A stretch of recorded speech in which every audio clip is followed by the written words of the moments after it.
Garage Preacher here. Today we're going to work on the 95 GMC Safari with the Chevrolet grill,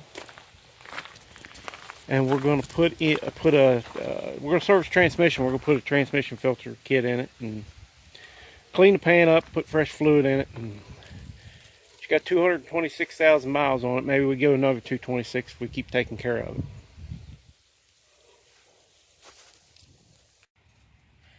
Well, here's underneath. And transmission pan, and yeah, surprisingly it doesn't leak.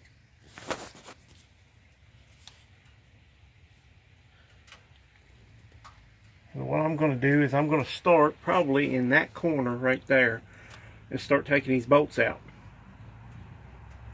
Start there and work either way. And what's going to happen is this corner is going to droop first, and that's going to make my fluid run out right here because this doesn't have a drain plug in it. If it had a drain plug, we'd just drain fluid out of it, but since it doesn't, we'll start here, we'll take a bolt out of there and then go alternate each side. And as we get closer to this side of taking the bolts out, then this side will droop and it'll drain into the pan.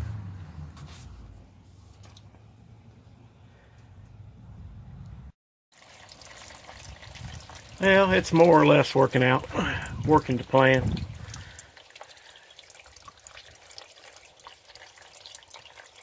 Not doing exactly what I wanted it to do, but I can live with it.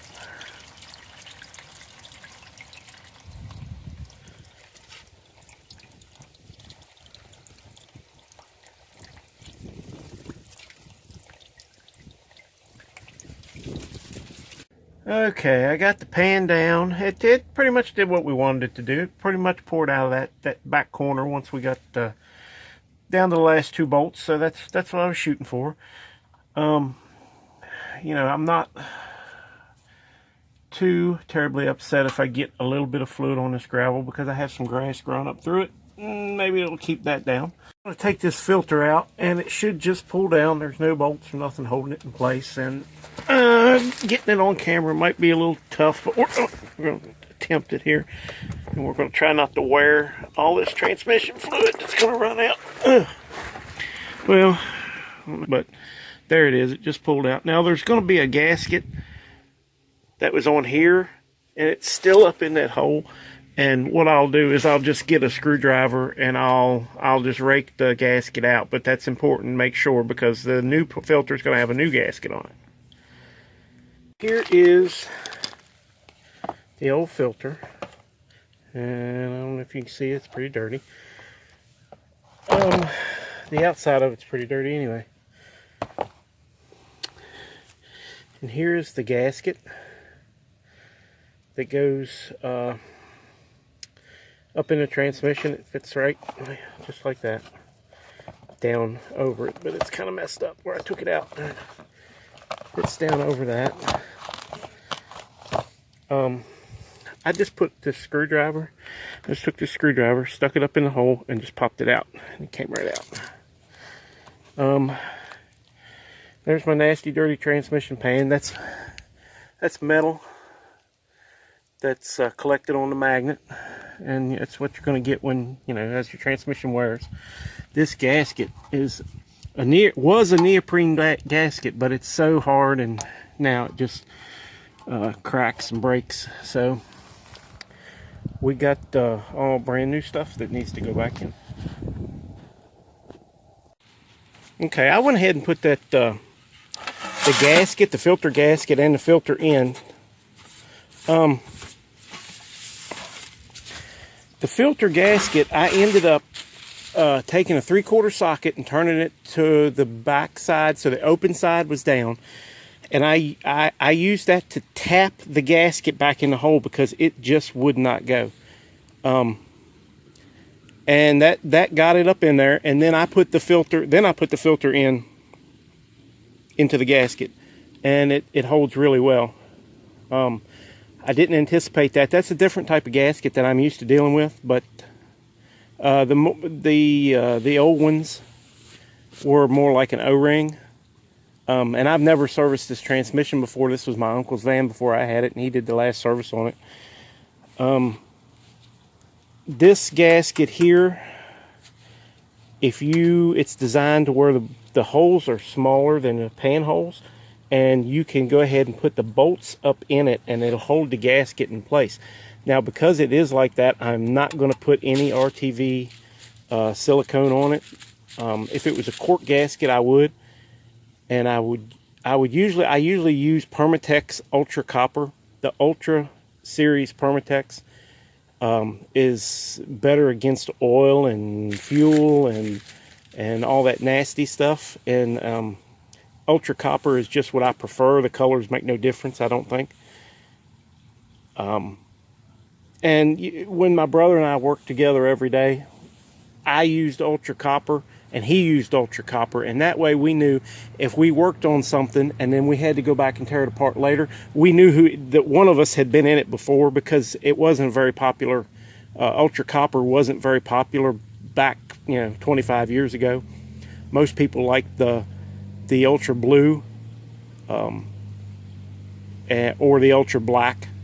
Now I see in what I do now, I see the Ultra Copper quite often, so I guess it's gotten more popular. Anyway, I'm gonna put this back.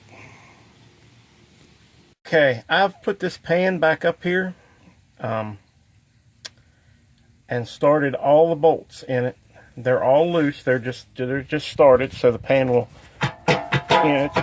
move a little bit up and down. Now what I'm gonna do is I'm gonna alternate from corner to corner. I'll do this corner, I'll do that corner, I'll do one next to it, I'll do one next to that, and then I'll come all the way around like that. I'm sure there's torque specifications on these bolts. I don't know what they are. I want them snug, but I don't want this gasket to be pinched and pushing out sideways. If the gasket starts pushing out between the pan and the transmission sideways, then I've got too much torque on it.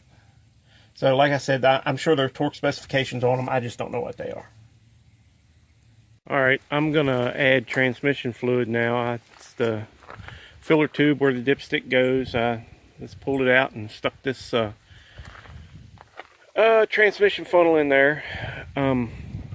Now,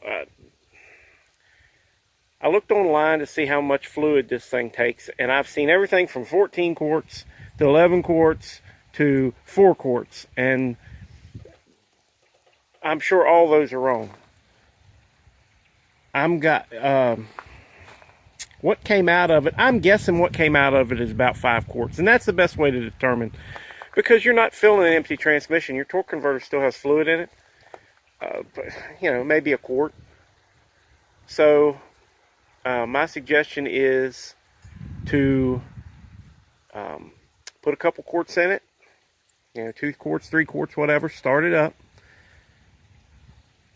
put the remainder in it, and what I'm going with is 5 quarts, and drive it, get the transmission warm, and then check it. And unless you've done it before, and if you've done it before, write it down somewhere. Write it, right here, how much it takes when you just service the filter, because it's not an empty transmission. Okay, so I took this thing for a drive, and then I brought it back and I checked it in neutral or in park with the truck running at operating temperature. And let's see, I don't know if you can see it. It comes right to the top there of the full and hot crosshatch area. So 5 quarts did it. Anyway, that's what we're. So I'm going to take a marker and I'm going to write 5 quarts above that with enough information to let me know, remember why I wrote it. And drove great, shifted good, so we're going to call this a success. Hey, me and my son went to Gettysburg last weekend, and we actually visited with the aqua chigger. He has a great channel on YouTube. He's a river hunter and a metal detecting guy, and he finds all kinds of relics, and he's probably the best in the country as far as that type of stuff, as far as I'm concerned anyway. Go check out his channel, and also go visit, can you see that, sotherscoffee.com, and check that out and buy you some Redgate Road.